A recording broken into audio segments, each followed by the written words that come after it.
Today marks the first day of the 67th Annual Strawberry Festival in Chassel. TV6's Houghton Hancock Bureau reporter Aaliyah Hodges was there before the festivities kicked off, and she's live with that story for us now. Aaliyah? That's right, Sophie. It is one of the most anticipated events today.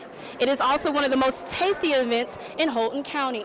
Since 10 o'clock this morning, vendors have been out, people have been shopping and eating as many strawberry shortcakes as possible. But it took a lot of preparation for this event to happen. Some of the farmers have been picking for almost 2 weeks already, so we're right in the middle of the season, so things are looking good. For these strawberries to taste as good as they look, it took over 90 volunteers Thursday night to prepare them for this weekend. And it took us approximately 2.5 hours to cut up 1,200 quarts of berries. There's enough berries for the thousands of people expected to visit this year's festival. But strawberries aren't the only things that took a lot of planning. More than 40 vendors are at this festive event. Little Brothers Friends of the Elderly, Keweenaw National Historical Park, and Teresa's Jams and Crafts are just some of the vendors out today. It takes 4 or 5 days making sure I have enough of all my jams.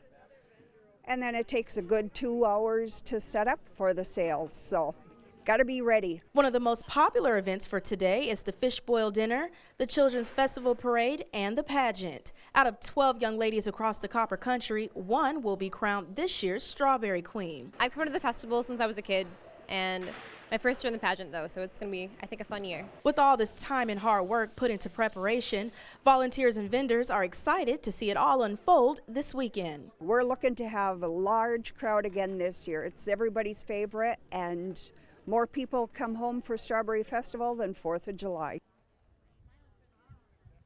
And if you're not here, you still have time.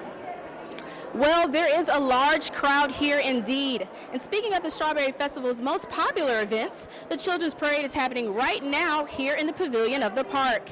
Kids 12 and under will be dressed in Strawberry Festival themed clothing, and they'll be making laps around the pavilion. And also later this evening, the festival's pageant will be happening right here in the pavilion as well. I'll have more on your TV6 tonight. But for now, I'm Aaliyah Hodges, TV6 News, Chassel. All right, thanks, Aaliyah.